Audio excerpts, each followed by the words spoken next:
सभोपदेशक अध्याय 1। सभोपदेशक अध्याय 1। यरूशलेम के राजा दाऊद के पुत्र और उपदेशक के वचन। उपदेशक का यह वचन है कि व्यर्थ ही व्यर्थ, व्यर्थ ही व्यर्थ, सब कुछ व्यर्थ है उस सब परिश्रम से जिसे मनुष्य धरती पर करता है। उसको क्या लाभ होता है? एक पीढ़ी जाती है और दूसरी पीढ़ी आती है, परंतु पृथ्वी सर्वदा बनी रहती है। सूर्य उदय होकर अस्त भी होता है और उसके उदय की दिशा को वेग से चला जाता है। वायु दक्षिण की ओर बहती है और उत्तर की ओर घूमती आती है। वह घूमती और बहती रहती है और अपने चक्करों में लौट आती है। सब नदियां समुद्र में जा मिलती है, तो भी समुद्र भर नहीं जाता। जिस स्थान से नदियां निकलती है, उधर ही को वे फिर जाती है। सब बातें परिश्रम से भरी है, मनुष्य इसका वर्णन नहीं कर सकता। न तो आंखें देखने से तृप्त होती है और न कान सुनने से भरते हैं। जो कुछ हुआ था वही फिर होगा, और जो कुछ बन चुका है वही फिर बन जाएगा, और सूर्य के नीचे कोई नई बात नहीं है। क्या ऐसी कोई बात है जिसके विषय में लोग कह सकते हैं कि देख, यह नई है? यह तो प्राचीन युगों में वर्तमान थी। प्राचीन लोगों का कुछ स्मरण नहीं रहा, और होने वाले लोगों का कुछ भी स्मरण उनके बाद होने वालों को न रहेगा। मैं उपदेशक यरूशलेम में इस्राएल का राजा था, और मैंने अपना मन लगाया कि जो कुछ सूर्य के नीचे किया जाता है उसका भेद बुद्धि से सोच सोच कर मालूम करूं। यह बड़े दुख का काम है जो परमेश्वर ने मनुष्य के लिए ठहराया है कि वे उसमें लगे रहे। मैंने उन सब कामों को देखा जो सूर्य के नीचे किए जाते हैं। देखो, वे सब व्यर्थ और मानो वायु को पकड़ना है। जो टेढ़ा है वह सीधा नहीं हो सकता, और जितनी वस्तुओं में घटी है वे गिनी नहीं जाती। मैंने मन में कहा कि देख, जितने यरूशलेम में मुझसे पहले थे उन सबों से मैंने बहुत अधिक बुद्धि प्राप्त की है, और मुझको बहुत बुद्धि और ज्ञान मिला है। और मैंने अपना मन लगाया कि बुद्धि का भेद खोलूं और बावलेपन और मूर्खता को भी जान लूं। परंतु मुझे जान पड़ा कि यह भी वायु को पकड़ना है, क्योंकि बहुत बुद्धि के साथ बहुत खेद भी होता है, और जो अपना ज्ञान बढ़ाता है वह अपना दुख भी बढ़ाता है। सभोपदेशक अध्याय 2। सभोपदेशक अध्याय 2। मैंने अपने मन से कहा, चल, मैं तुझको आनंद के द्वारा जांचूंगा, इसलिए आनंदित और मगन हो। परंतु देखो, यह भी व्यर्थ है। मैंने हंसी के विषय में कहा, यह तो बावलापन है, और आनंद के विषय में कि उससे क्या प्राप्त होता है। मैंने मन में सोचा कि किस प्रकार से मेरी बुद्धि बनी रहे, और मैं अपने प्राण को दाख मधु पीने से क्यों कर बहलाऊं, और क्यों कर मूर्खता को थामे रहूं, जब तक मालूम न करूं कि वह अच्छा काम कौन सा है जिसे मनुष्य अपने जीवन भर करता रहे। मैंने बड़े बड़े काम किए हैं। मैंने अपने लिए घर बनवा लिए, मैंने अपने लिए दाख की बारियां लगवाई, मैंने अपने लिए बारियां और बाग लगवा लिए, और उनमें भांति भांति के फलदायी वृक्ष लगाए। मैंने अपने लिए कुंड खुदवा लिए कि उनसे वह वन सींचा जाए जिसमें पौधे लगाए जाते हैं। मैंने दास और दासियां मोल ली, और मेरे घर में दास उत्पन्न भी हुए, और जितने मुझसे पहले यरूशलेम में थे उनसे कहीं अधिक मैं गाय बैल और भेड़ बकरियों का स्वामी था।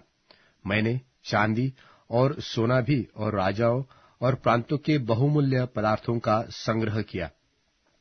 मैंने अपने लिए गवैये और गाने वालियों को रख लिया, और बहुत सी कामिनियां भी जिनसे मनुष्य सुख पाते हैं अपनी कर ली।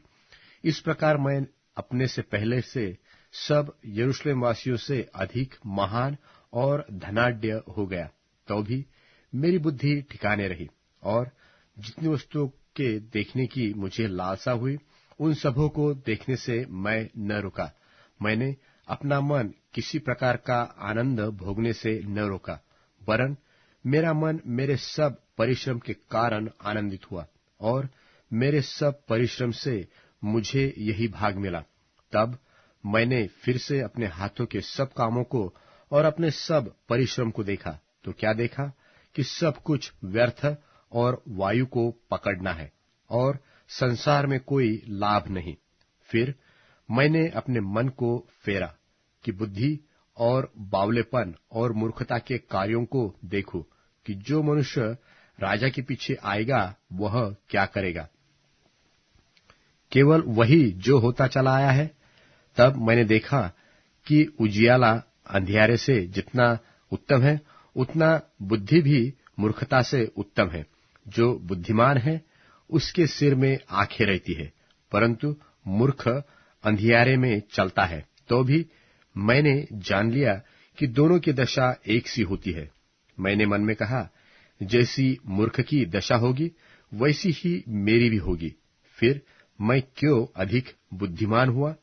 तब मैंने मन में कहा, यह भी व्यर्थ ही है, क्योंकि न तो बुद्धिमान और न मूर्ख का स्मरण सर्वदा बना रहेगा, क्योंकि भविष्य में सब कुछ समाप्त हो जाएगा, और बुद्धिमान क्यों कर मूर्ख के समान मरता है। इसलिए मैं अपने जीवन से द्वेष रखता हूं, क्योंकि जो काम संसार में किया जाता है मुझे बुरा मालूम होता है, क्योंकि सब कुछ व्यर्थ और वायु को पकड़ना है। और मैंने अपने सारे परिश्रम के प्रतिफल से, जिसे मैंने धरती पर किया था, उदास हुआ, क्योंकि अवश्य है कि मैं उसका फल उस मनुष्य के लिए जो मेरे बाद आएगा छोड़ जाऊं। यह कौन जानता है कि वह मनुष्य बुद्धिमान होगा व मूर्ख। तो भी जितना परिश्रम मैंने किया और उसके द्वारा धरती पर बुद्धि प्रकट की, उसके फल का वही अधिकारी होगा। यह भी व्यर्थ ही है। तब मैं पलटकर उस सारे परिश्रम के विषय में जो मैंने धरती पर किया था, अपने मन में निराश हुआ, क्योंकि ऐसे मनुष्य भी है जिसके परिश्रम का कार्य बुद्धि और ज्ञान से होता है और सफल भी होता है। तो भी उसको ऐसे मनुष्य के लिए जिसने उसमें कुछ भी परिश्रम न किया हो छोड़ जाना पड़ता है कि उसी का भाग हो जाए। यह भी व्यर्थ और बहुत ही बुरा है, क्योंकि मनुष्य जो धरती पर मन लगा लगा कर परिश्रम करता है, उससे उसको क्या लाभ होता है? उसके सब दिन तो दुख से भरे रहते हैं और उसका काम खेत के साथ होता है, वरन रात को भी उसका मन चैन नहीं पाता। यह भी व्यर्थ ही है। मनुष्य के लिए खाने पीने और परिश्रम करते हुए अपने जीवन को सुखी बनाने के सिवाय और कुछ भी अच्छा नहीं है।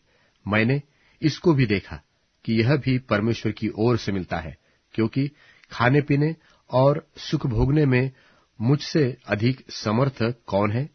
जो मनुष्य परमेश्वर की दृष्टि में अच्छा है, उसको वह बुद्धि और ज्ञान और आनंद देता है, परंतु पापी को वह दुख भरा काम ही देता है कि वह उसको देने के लिए संचय करके ढेर लगाए, जो परमेश्वर की दृष्टि में अच्छा हो।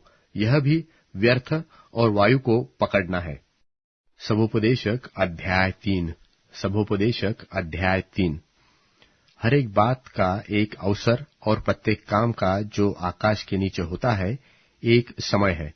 जन्म का समय और मरने का भी समय है, बोने का समय और बोए हुए को उखाड़ने का भी समय है, घात करने का समय और चंगा करने का भी समय, ढा देने का समय और बनाने का भी समय है, रोने का समय और हंसने का भी समय, छाती पीटने का समय और नाचने का भी समय है, पत्थर फेंकने का समय और पत्थर बटोरने का भी समय, गले लगाने का समय और गले लगाने से रुकने का भी समय है, ढूंढने का समय और खो देने का भी समय, बचा रखने का समय और फेंक देने का भी समय है, फाड़ने का समय और सीने का भी समय, चुप रहने का समय और बोलने का भी समय है, प्रेम करने का समय और बैर करने का भी समय, लड़ाई का समय और मेल का भी समय। काम करने वालों को अपने परिश्रम से क्या लाभ होता है?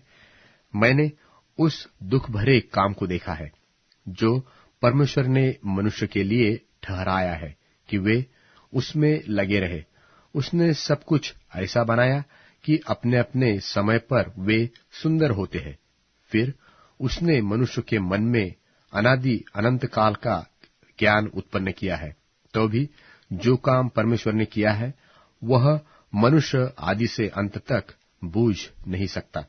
मैंने जान लिया है कि मनुष्यों के लिए आनंद करने और जीवन भर भलाई करने के सिवाय और कुछ भी अच्छा नहीं।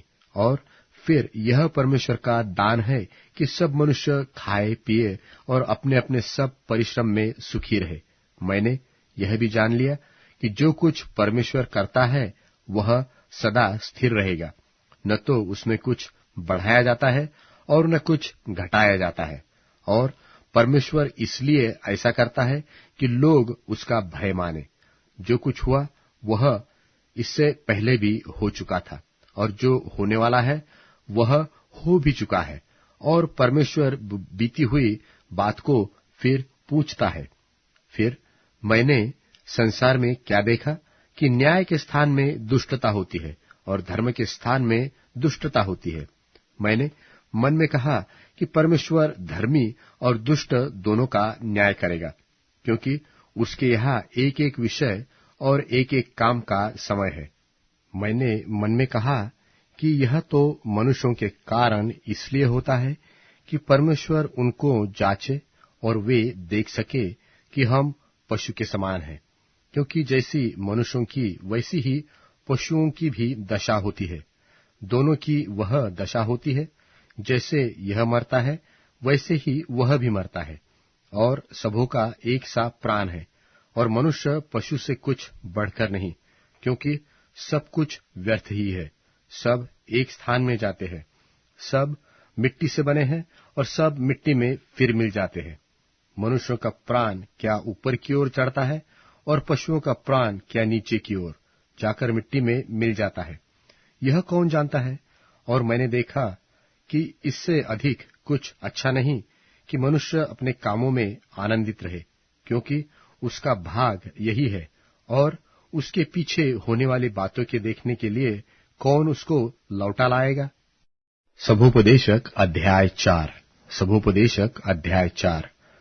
तब मैंने फिरकर वह सब अंधेर देखा जो संसार में होता है, और क्या देखा कि अंधेर सहने वालों के आंसू बह रहे हैं, और उनको कोई शांति देने वाला नहीं। और अंधेर करने वालों के तो शक्ति है, परंतु उनको भी कोई शांति देने वाला नहीं। इसलिए मैंने मरे हुओं को जो मर चुके हैं उन जीवितों से जो अब तक जीवित है अधिक सराहा, वरन उन दोनों से अधिक सुभागी वह है जो अब तक पैदा हुआ ही नहीं, क्योंकि उसने ये बुरे काम नहीं देखे जो संसार में होते हैं। तब मैंने सब परिश्रम के काम और सब सफल कामों को देखा कि इसके कारण लोग अपने पड़ोसी से जलते हैं। यह भी व्यर्थ और मन का कूढ़न है। मूर्ख छाती पर हाथ रखे रहता और अपना मांस खाता है। चैन के साथ एक मुट्ठी उन 2 मुट्ठियों से अच्छी है जिनके साथ परिश्रम और मन का कूढ़न है। तब मैंने फिरकर धरती पर यह भी व्यर्थ बात देखी। कोई अकेला रहता और उसका कोई नहीं है, न उसके बेटा है न भाई है, तो भी उसके परिश्रम का अंत नहीं होता, और न उसकी आंखें धन से संतुष्ट होती है। वह कहता है कि मैं किसके लिए परिश्रम करता और अपने जीवन को सुख रहित रखता हूं। यह भी व्यर्थ और निरा दुख भरा काम है। 1 से 2 अच्छे हैं, क्योंकि उनके परिश्रम का अच्छा फल मिलता है। क्योंकि यदि उनमें से एक गिरे तो दूसरा उसको उठाएगा, परंतु हाय उस पर जो अकेला होकर गिरे और उसका कोई उठाने वाला न हो। फिर यदि 2 जन एक संग सोए तो वे गर्म रहेंगे, परंतु कोई अकेला क्यों कर गर्म हो सकता है? और कोई अकेले पर प्रबल हो तो हो, परंतु 2 उसका सामना कर सकेंगे। और जो डोरी 3 तागे से बटी हो वह जल्दी तही टूटती है। बुद्धिमान लड़का दरिद्र होने पर भी ऐसे बूढ़े और मूर्ख राजा से जो फिर उपदेश ग्रहण न करे कहीं उत्तम है, क्योंकि वह तो उसके राज्य में धनहीन उत्पन्न हुआ और वह बंदीगृह से निकलकर राजा हुआ। मैंने सब जीवतों को जो धरती पर चलते फिरते हैं देखा कि वे उस दूसरे लड़के के संग हो लिए हैं, जो उनका स्थान लेने के लिए खड़ा हुआ। अनगिनत थे वे सब लोग जिन पर वह प्रधान हुआ, तो भी भविष्य में होने वाले लोग उसके कारण आनंदित न होंगे। निसंदेह यह भी व्यर्थ और मन का कूढ़न है। सभोपदेशक अध्याय 5। सभोपदेशक अध्याय 5। जब तू परमेश्वर के भवन में जाए तब सावधानी से चलना, क्योंकि सुनने के लिए समीप जाना मूर्खों के बलिदान चढ़ाने से अच्छा है, इसलिए कि वे नहीं जानते कि बुरा करते हैं। बातें करने में उतावली न करना, और अपने मन से कोई बात उतावली से परमेश्वर के सामने न निकालना, क्योंकि परमेश्वर स्वर्ग में है, परंतु तू पृथ्वी पर है, इसलिए तेरे वचन थोड़े ही हो। क्योंकि जैसे कार्य की अधिकता से स्वप्न देखा जाता है, वैसे ही बहुत सी बातों का बोलने वाला मूर्ख ठहरता है। जब तू परमेश्वर के लिए मन्नत माने, तब उसके पूरा करने में विलंब न करना, क्योंकि वह मूर्खों से प्रसन्न नहीं होता। इसलिए जो मन्नत तूने मानी हो उसे पूरी करना। मन्नत मानकर पूरी न करने से मन्नत का न मानना ही अच्छा है। कोई वचन कहकर अपना शरीर पाप में न फंसाना, और न परमेश्वर के दूत के सामने कहना कि यह भूल से हुआ। परमेश्वर क्यों तेरा बोल सुनकर अप्रसन्न हो और तेरे हाथ के कार्यों को नष्ट करे? क्योंकि स्वप्नों की अधिकता और व्यर्थ कामों और बातों की बहुतायत से ऐसा होता है, परंतु तू परमेश्वर का भय मानना। यदि तू किसी प्रांत में निर्धनों का अंधेर सहना और न्याय और धर्म को बड़े लोगों से बिगड़ता देखे, तो इस बात से चकित न होना, क्योंकि उन बड़ों से भी एक बड़ा है और उसको इन बातों की सुधि रहती है, और उन दोनों से भी कोई अधिक बड़ा है। भूमि की उपज सबके लिए है, वरन खेती से राजा का भी काम निकालता है। जो रुपये से प्रीति रखे वह रुपये से तृप्त न होगा, और जो बहुत धन से प्रीति रखे उसको कुछ फल न होगा। यह भी व्यर्थ है। जब संपत्ति बढ़ती है तब उसके खाने वाले भी बढ़ते हैं।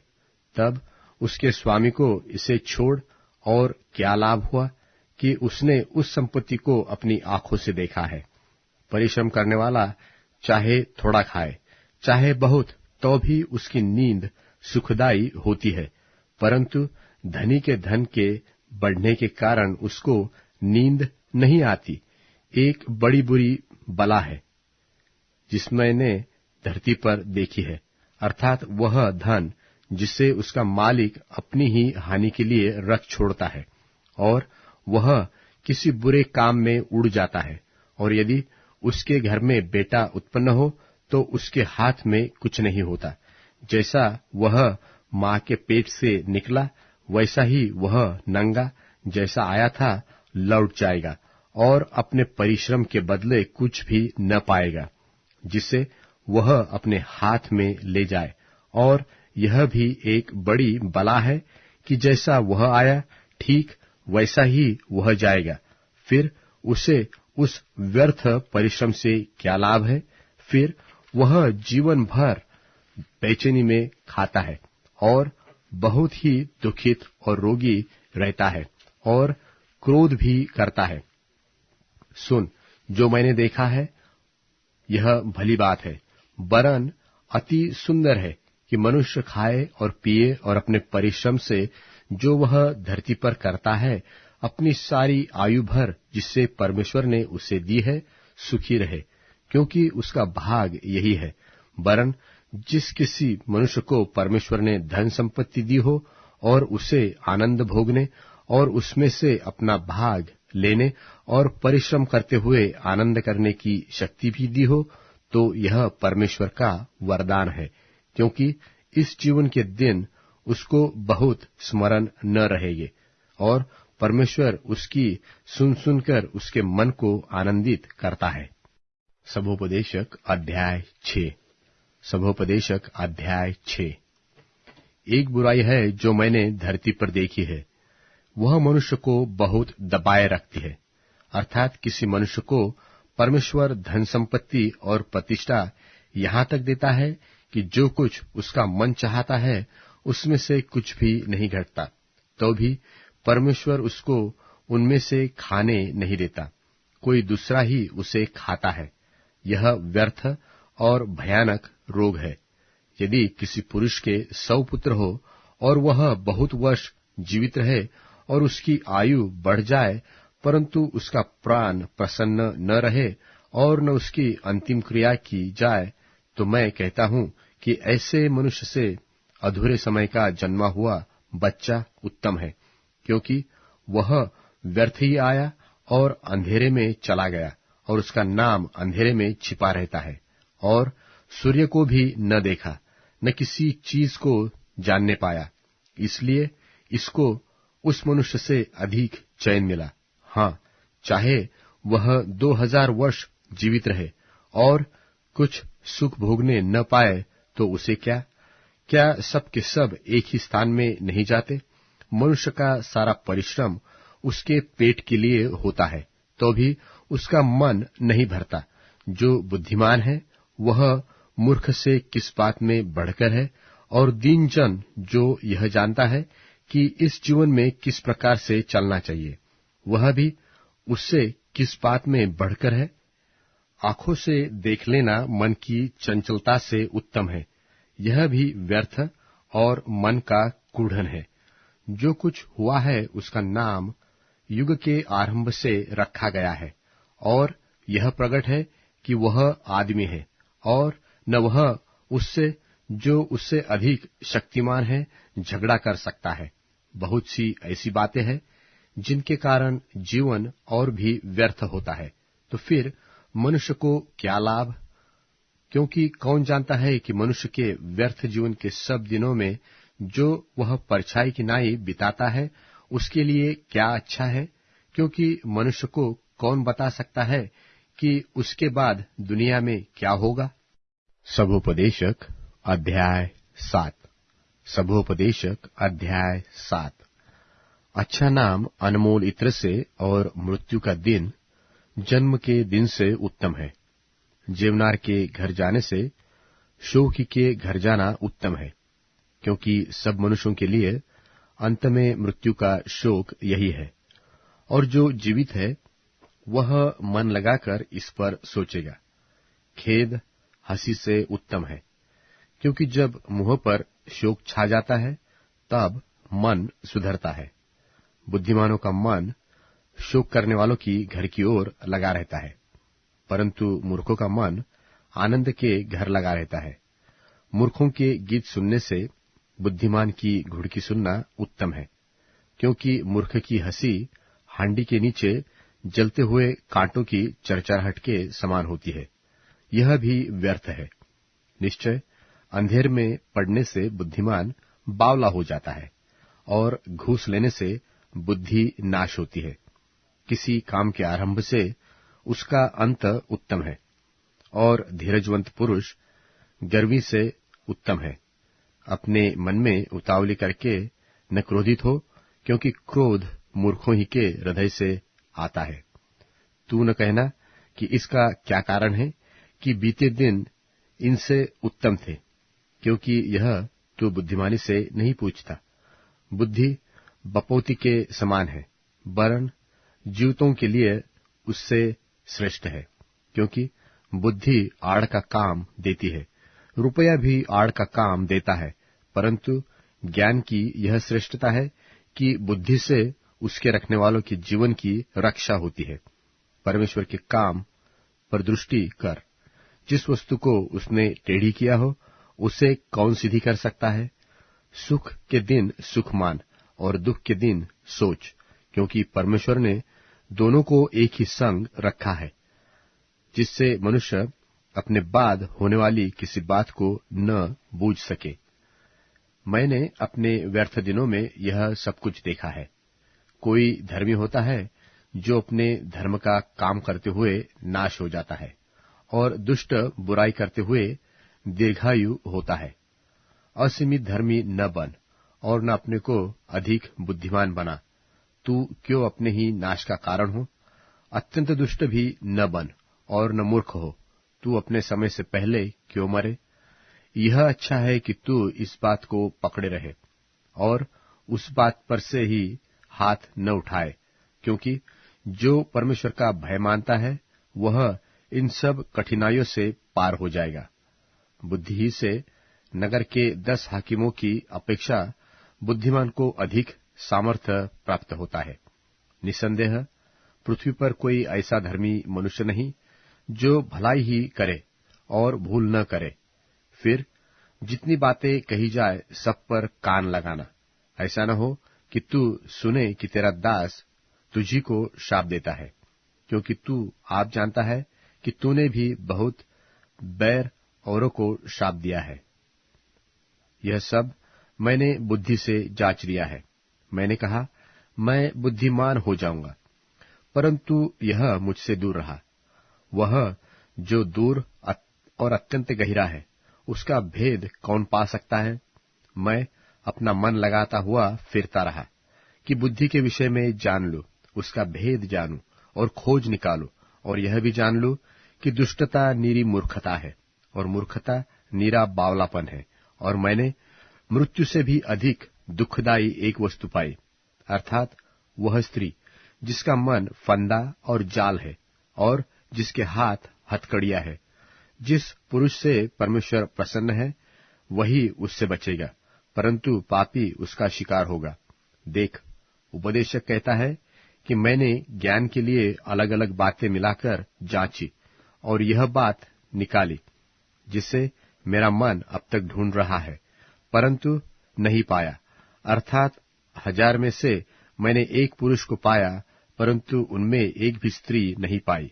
देखो, विशेष करके मैंने यह बात पाई है कि परमेश्वर ने मनुष्य को सीधा बनाया, परंतु मनुष्यों ने बहुत सी युक्तियां निकाली है। सभोपदेशक अध्याय 8। सभोपदेशक अध्याय 8। बुद्धिमान के तुल्य कौन है और किसी बात का अर्थ कौन लगा सकता है? मनुष्य की बुद्धि के कारण उसका मुख चमकता और उसके मुख की ढीठाई दूर हो जाती है। मैं तुझे सम्मति देता हूं कि परमेश्वर की शपथ के कारण राजा की आज्ञा मान। राजा के सामने से उतावली के साथ न लौटना, न बुरी बात पर हट करना, क्योंकि वह जो कुछ चाहता है करता है। क्योंकि राजा के वचन में तो सामर्थ्य रहती है, और कौन उससे कह सकता है कि तू क्या करता है? जो आज्ञा को मानता है वह बुरी बात में भागी नहीं होता, और बुद्धिमान का मन समय और न्याय का भेद जानता है, क्योंकि एक एक विषय का समय और नियम होता है। इस कारण मनुष्य की दुर्दशा उसके लिए बहुत भारी है। वह नहीं जानता कि क्या होने वाला है और कब होगा। यह उसको कौन बता सकता है? कोई ऐसा मनुष्य नहीं जिसका वश प्राण पर चले कि वह उसे निकालते समय रोक ले, और न कोई मृत्यु के दिन में अधिकार होता है, और न उस लड़ाई में छुट्टी मिल सकती है, और न दुष्ट लोग अपनी दुष्टता के कारण बच सकते हैं। यह सब कुछ मैंने देखा, और जितने काम धरती पर किए जाते हैं सबको मन लगाकर ध्यानपूर्वक देखा कि ऐसा समय होता है कि एक मनुष्य दूसरे मनुष्य पर अधिकारी होकर अपने ऊपर हानि लाता है। और मैंने दुष्टों को गाड़े जाते देखा, अर्थात उनकी कब्र तो बनी परंतु जिन्होंने ठीक काम किया था वे पवित्र स्थान से निकल गए और उनका स्मरण नगर में न रहा। यह भी व्यर्थ ही है। बुरे काम के दंड की आज्ञा फुर्ती से नहीं दी जाती। इस कारण मनुष्यों का मन बुरा काम करने की इच्छा से भरा रहता है। चाहे पापी 100 बार पाप करे और अपने दिन भी बढ़ाए, तो भी मुझे निश्चय है कि जो परमेश्वर से डरता है और अपने तय उसके सन्मुख जानकर भय से चलते हैं, उनका तो भला ही होगा, परंतु दुष्ट का भला नहीं होगा और उसकी जीवन रूपी छाया लंबी होने न पाएगी, क्योंकि वह परमेश्वर का भय नहीं मानता। एक व्यर्थ बात पृथ्वी पर होती है, अर्थात ऐसे धर्मी है जिनकी वह दशा होती है जो दुष्टों को होनी चाहिए। ऐसे दुष्ट भी है जिनकी वह दशा होती है जो धर्मियों की होनी चाहिए। और मैंने कहा कि यह भी व्यर्थ ही है। तब मैंने आनंद को सराहा, इसलिए कि सूर्य के नीचे मनुष्य के लिए खाने पीने और आनंद करने को छोड़ कुछ भी अच्छा नहीं, क्योंकि उसको जीवन भर में जो परमेश्वर उसके संग बना लिए धरती पर ठहराए, उसके परिश्रम में वही उसके रहेगा। जब मैंने बुद्धि प्राप्त करने और सब काम देखने के लिए जो पृथ्वी पर किए जाते हैं अपना मन लगाया कि कोई ऐसे भी मनुष्य है जो रात दिन जागते रहते हैं, तब मैंने परमेश्वर का सारा काम देखा जो सूर्य के नीचे किया जाता है। उसकी थाह मनुष्य नहीं पा सकता। चाहे मनुष्य उसकी खोज में परिश्रम भी करे तो भी उसको न जान पाएगा। और यद्यपि बुद्धिमान कहे कि मैं उसे समझूंगा, तो भी वह उसकी थाह न पा सकेगा। सभोपदेशक अध्याय 9। सभोपदेशक अध्याय 9। मैंने यह सब कुछ मन लगाकर विचार किया कि इन सब बातों का भेद पाओ। तब पता लगा कि धर्मी और बुद्धिमान लोग और उनके काम परमेश्वर के हाथ में है। मनुष्य के आगे सब प्रकार की बातें हैं, परंतु वह न प्रेम जानता है न बैर। सब घटनाएं सबको एक समान होती है। धर्मी, दुष्ट, भले, शुद्ध, अशुद्ध, यज्ञ करने वाले और न करने वाले, सबों की एक ही सी दशा होती है। जैसी भले मनुष्य की दशा वैसी ही पापी की दशा। जैसे शपथ खाने वाले की दशा वैसे ही वह है जो शपथ खाने से डरते हैं। जो कुछ सूर्य के नीचे किया जाता है उसमें यह एक दोष है कि सब लोगों की एक सी दशा होती है, और फिर मनुष्यों के मन में बुराई भरी हुई है, और जब तक वे जीवित रहते हैं उनके मन में बावलापन रहता है, और उसके बाद वे मरे हुओं में जा मिलते हैं। क्योंकि उसको जो सब जीवितों में मिला हुआ है उसको भरोसा है, इसलिए जीवता कुत्ता मरे हुए सिंह से बढ़कर है। क्योंकि जीवते तो इतना जानते हैं कि हम मरेंगे, परंतु मरे हुए कुछ भी नहीं जानते, और न उनको बदला मिल सकता है, क्योंकि उनका स्मरण मिट गया है। उनका प्रेम और उनका बैर और उनकी डाह अब नाश हो चुके। और जो कुछ सूर्य के नीचे किया जाता है उसमें उनका फिर सदा के लिए कोई भाग न होगा। अपने मार्ग पर चला जा, अपनी रोटी आनंद से खाया कर, और अपना दाख मधु मन से सुख मान कर पिया कर, क्योंकि परमेश्वर तेरे कामों से प्रसन्न हो चुका है। तेरे वस्त्र सदा उजले रहे और तेरे सिर पर तेल की घटी न हो। अपने जीवन के सारे व्यर्थ दिन जो उसने सूर्य के नीचे तेरे लिए ठहराए हैं, अपनी प्यारी पत्नी के संग में अपने व्यर्थ जीवन के दिन बिताना, क्योंकि तेरे जीवन में और तेरे परिश्रम में जो तू सूर्य के नीचे करता है तेरा यही भाग है। जो काम तुझे मिले उसे अपनी शक्ति भर करना, क्योंकि अधोलोक में जहां तू जाने वाला है न काम है न युक्ति, वहां न ज्ञान और न बुद्धि काम देती है। मैंने फिर कर धरती पर देखा कि न तो दौड़ में वेग दौड़ने वाले और युद्ध में शूरवीर जीतते हैं, फिर न तो बुद्धिमान लोग रोटी पाते हैं और न समझने वाले धन, और न प्रवीणों को अनुग्रह होता है। वे सब समय और संयोग के वश में है, क्योंकि मनुष्य अपना समय नहीं जानता। जैसे मछलियां दुखदाई जल में बहती और चिड़िए फंदे में फंसती है, वैसे ही मनुष्य दुखदाई समय में जो उन पर अचानक आ पड़ता है फंस जाते हैं। मैंने सूर्य के नीचे इस प्रकार की भी बुद्धि की बात देखी है, जो मुझे बड़ी जान पड़ी। अर्थात एक छोटा सा नगर था और उसमें थोड़े ही लोग थे, और किसी बड़े राजा ने उस पर चढ़ाई करके उसे घेर लिया और उसके विरुद्ध बड़े बड़े कोट बनवाए, और उसमें एक दरिद्र बुद्धिमान पुरुष पाया गया, और उसने उस नगर को अपनी बुद्धि के द्वारा बचाया, परंतु किसी ने उस दरिद्र पुरुष को स्मरण न रखा। तब मैंने कहा, बुद्धि पराक्रम से उत्तम है, तो भी उस दरिद्र की बुद्धि तुच्छ की जाती है और उसका वचन कोई नहीं सुनता। बुद्धिमानों के वचन जो धीमे धीमे कहे जाते हैं, वह मूर्खों के बीच प्रभुता करने वाले के चिल्ला चिल्ला कर कहने से अधिक सुने जाते हैं। बुद्धि लड़ाई के हथियारों से उत्तम है, और एक पापी से बहुत भलाई नाश होती है। सभोपदेशक अध्याय 10। सभोपदेशक अध्याय 10। सभोपदेशक अध्याय 10। मरी हुई मक्खियों के कारण गंधी का तेल सड़ने और बसाने लगता है, और थोड़ी सी मूर्खता बुद्धि और प्रतिष्ठा को मात कर देती है। बुद्धिमान का मन दाहिनी ओर रहता है, परंतु मूर्ख का मन बाईं ओर रहता है। जब मूर्ख मार्ग पर चलता है, तब उसका मन काम में नहीं आता, और वह मानो सबसे कहता है, मैं मूर्ख हूं। यदि हाकिम का क्रोध तुझ पर भड़के, तो अपना स्थान न छोड़ना, क्योंकि धीरज धरने से बड़े बड़े पाप रुकते हैं। एक बुराई है जो मैंने सूर्य के नीचे देखी है, वह हाकिम की भूल से होती है, अर्थात मूर्ख बड़ी प्रतिष्ठा के स्थानों में ठहराए जाते, और धनवान लोग नीचे बैठते हैं।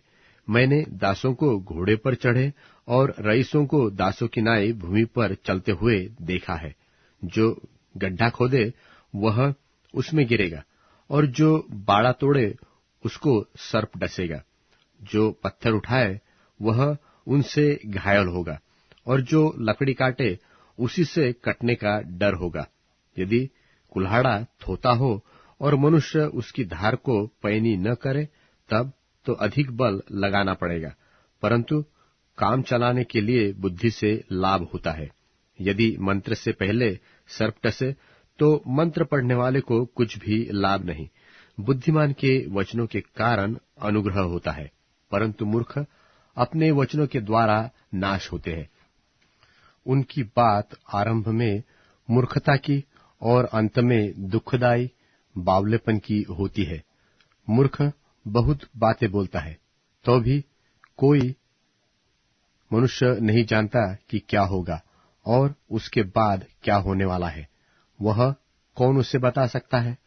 मूर्खों के परिश्रम में थकावट ही होती है।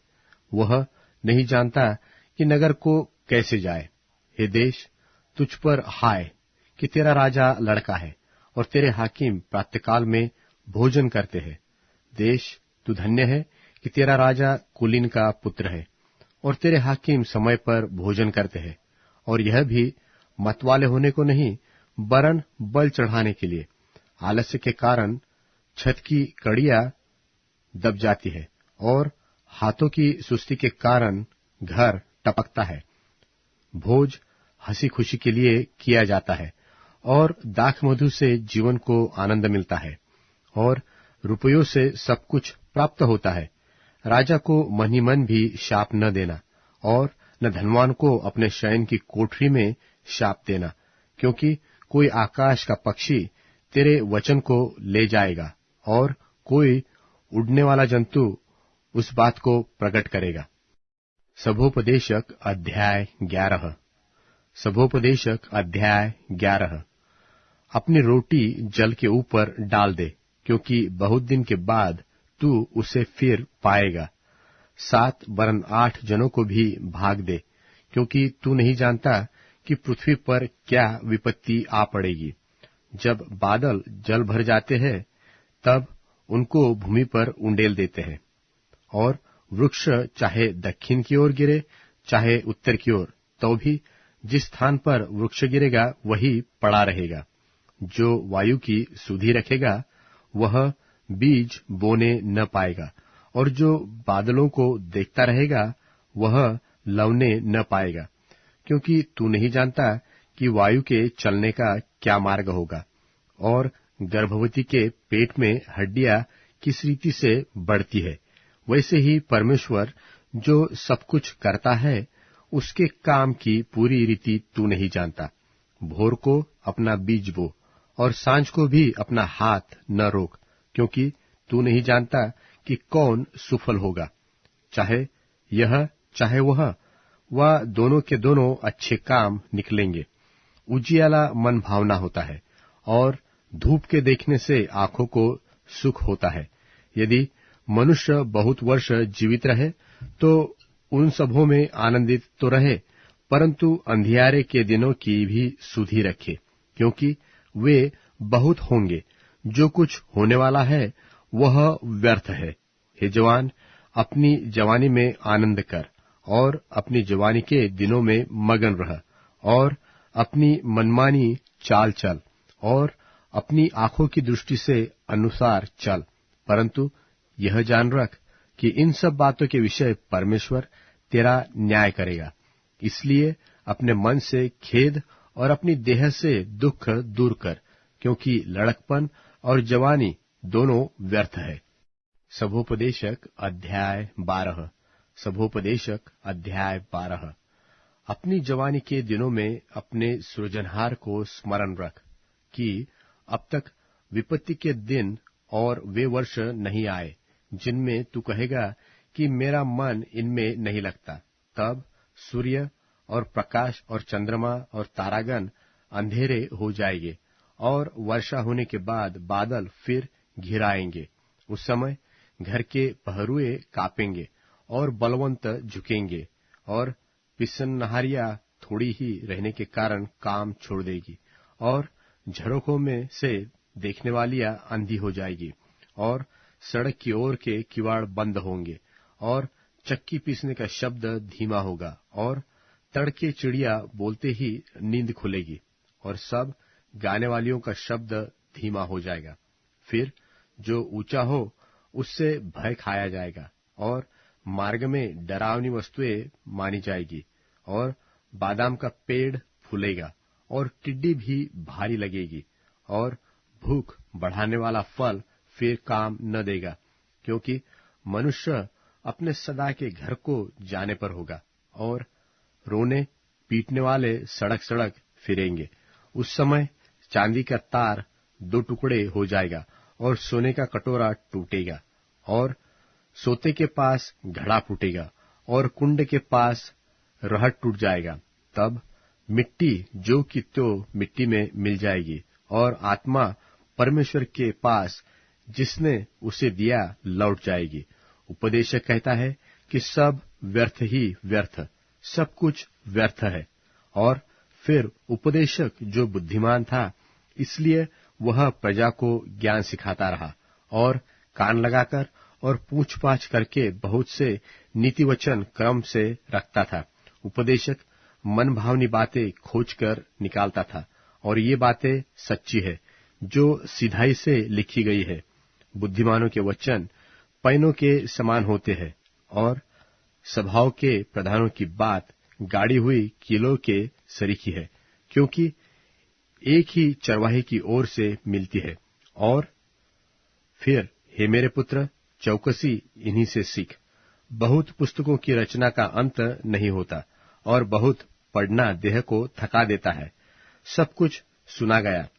अंत की बात यह है कि परमेश्वर का भय मान और उसकी आज्ञाओं का पालन कर, क्योंकि सब मनुष्य का काम यही है, और परमेश्वर सब कामों का और सब गुप्त बातों का, चाहे वे भली हो चाहे बुरी, न्याय करेगा।